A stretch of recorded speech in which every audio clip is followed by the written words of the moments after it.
Hello, everybody. Welcome to Art and Outdoor Life here with John.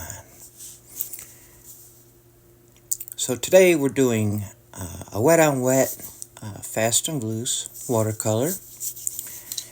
I kind of thought I'd mix it up a little bit in regards to the foreground. I'm using cerulean blue here. And so I'm using, in this painting here, it is very simple. It's mixed media paper, which means it doesn't go into the paper like regular watercolor paper. It's very lightweight. So with a little napkin, I'm just kind of going over here, kind of creating some clouds, getting a little atmosphere in here, and kind of setting the scene. I thought I'd try something a little different here. So lately, I've been moving my studio around. It's, spring cleaning, kind of getting everything moved around, situated. For those of you who don't know, my studio is also a recording studio, and I've been working on recordings. So it's a lot to do in this room I have. So I put on the yellow ochre first. I normally don't ever do that. But I'm getting some textures here and there. And I'm letting the painting take me to where I want to go. And here I put in some burnt umber here. And just kind of creating some grassy effects, some prairie type of effects here. And everything is wet, pretty much. So it makes it interesting because you could move the paint around, you could play with it. We're going to have fun with this video here, with this painting. Using two kind of blues, okay? I used cerulean for the sky, and for the mountain range, I'm using ultramarine. And I kind of want that distant with the mountains, but yet I want it to be a darker blue.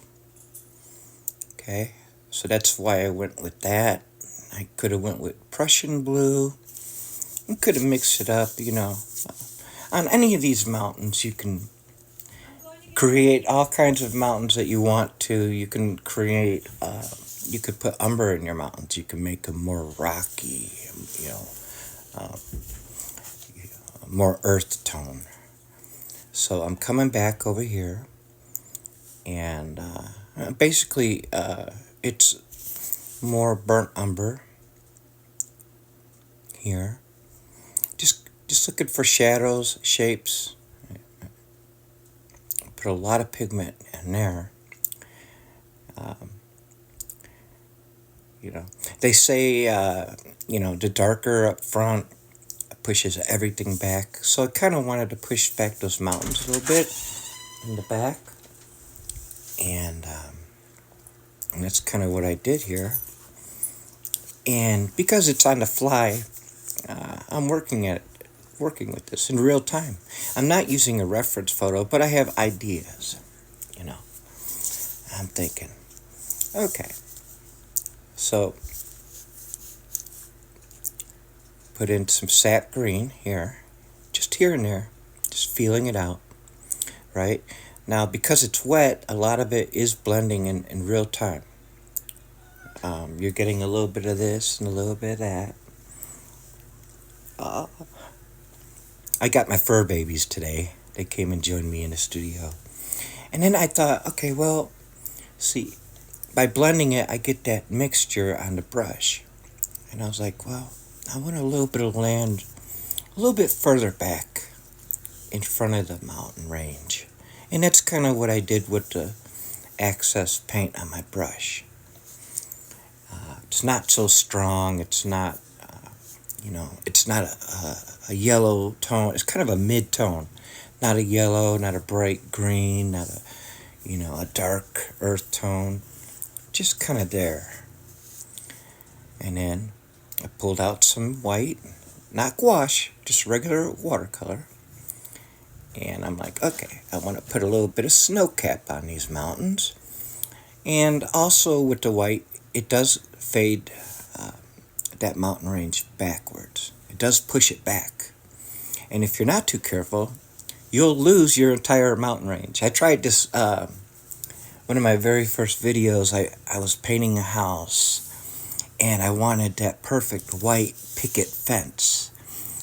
And I went ahead and I put in a white fence, and I lost it because it faded away into the sky. So, it's kind of tricky how you do these things. So I wetted the brush here, a round brush, and I was like, okay, so I see these shapes, and I'm like, okay, well, this could be a creek, right? Or a stream, maybe a trout stream. And I was like, okay, let's do it this way. So now I have a stream going on. I took the tip of my paintbrush and kind of curled it in a napkin just to get in there. And so now I have my basic shapes. I have 3 landforms here, right? You got your middle ground to the left, your middle foreground, and then you have your right, which is the main landmass. So now I'm coming in with, this is raw umber. This is your regular brown, it's not the burnt umber that has the reddish tint. This is the actual raw umber. And using a fan brush, just to kind of, I'm feeling it out. The browns and greens mix really good. And the browns and blues mix really good. But you know what? Everything does kind of mix really good. The more that you paint, the more you'll see for certain types of scenes that you want to do, some colors just really blend good together. In this case, the yellow ochre and the burnt sienna mix really good together. They do. And so does the sap green. Mix really good with the raw umber and the burnt umber. So this is raw umber, putting in some trees. Remember, this is wet on wet, so that's why you're seeing this. It's pulling up some of the underpaint there. And it's real time. So, not to be, having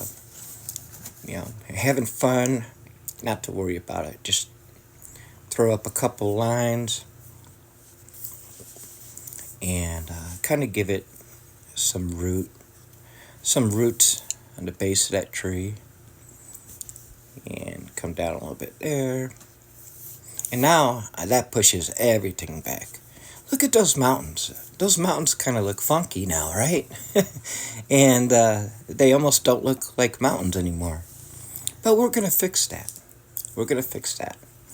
I love doing these fast and loose paintings. I mean, that's how I started learning. And I love it so much that that's pretty much what I do. Fast and loose, and wet on wet. Because it keeps you on your feet. And you don't know what's going to come out of it. So here, what I did was I mixed some burnt sienna with some yellow ochre to get those colors for the leaves. And I wanted it to be kind of, where the leaves are still kind of a little bit dried out. Yet we're looking forward to spring, right? So with the card, I'm basically sculpting it out. I'm getting an idea. Okay, it's so wet that it's literally taking the paint off the tree. So I decided to go sideways with it, create some bark effects that way. And it's still doing that, but at least, it's giving it kind of a bark effect. And it is blending with the background, but we'll have to fix that a little bit later. And we will. I got my cats with me. I got Midnight and Sunny. Okay, and so how are we going to do this now? Now I'm going into the ultramarine blue, straight.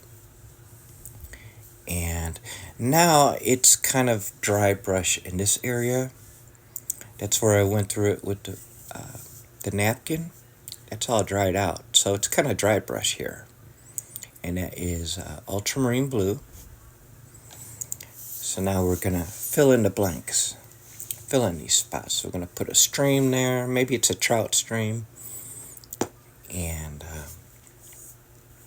we're going to do something really exciting here. And we're going to put in a waterfall. A nice little waterfall in here. And we're going to change this up. This is not finished yet.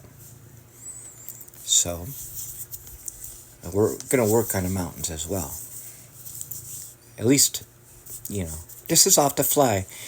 For those of you who've never tried wet on wet or fast and loose, and loose meaning we're not looking for a lot of detail, right? So with a fan brush and some white, come over here, and right there, I just want to kind of curl it down and right into the water there. So now, what looked like one solid stream coming from two directions is now looking like it makes the stream down below the actual lake or whatever you want to call it. Now everything is all changed up, right? And the further away from that moving water, I want it to turn more into the natural color water, right? Because when water is moving, it's white, it's grayish, because it's moving. And then when it settles, it becomes more of the reflection from the sky, trees, whatever. So, the tedious little thing, but fun. Now that everything's dried up in the back, put some ultramarine blue in the back. Because I don't want those mountains to disappear, right? So, just going back and forth here. Now, when you look at mountain ranges, there are a million things that are on mountain ranges. So, you don't have to paint the whole mountain range in between these trees and all that. And to lighten it up a little bit, I put a little bit of white on there. Kind of grays it like a silver gray, blue gray. And it kind of makes it a little bit more realistic looking, but it depends. It depends on what kind of mountains you want. If you want it to be earthy, more earth tone, then you put in the earth tones. In this case, I want it to seem to be farther away. That's why I put in those cooler tones. So, coming back, we're just a little bit here with this tree. And just patches here and there with some more umber, burnt umber, raw umber. Just kind of going back and forth. Again, looking at, maybe this is like a prairie, sap green, straight on there. You can use a darker green, right? But in patches. Say some of the grass is starting to come up. Now, it's still a little bit wet here in the foreground on the tree, on the patch of land there. But see, I went back further, and because it's still blending on the bottom, and I was able to still get that mid-tone up there, right at the base of those mountains. And that's what I want, because I don't want that so bright and so, opaque looking. So just a little bit here. Now what I did here was, and I'm just patting it on there, is I took some lemon yellow and just mixed it with a little bit of sap green. That way the yellow kind of comes through on the fan brush as kind of the grass shoots, the shoots in the grass, the blades, so to speak. And I'm not putting them everywhere, just here and there, because I still want that earth in there. I hope that you enjoy my videos. Please like and subscribe and share. And this is a watercolor marker. Come back again. Thank you guys.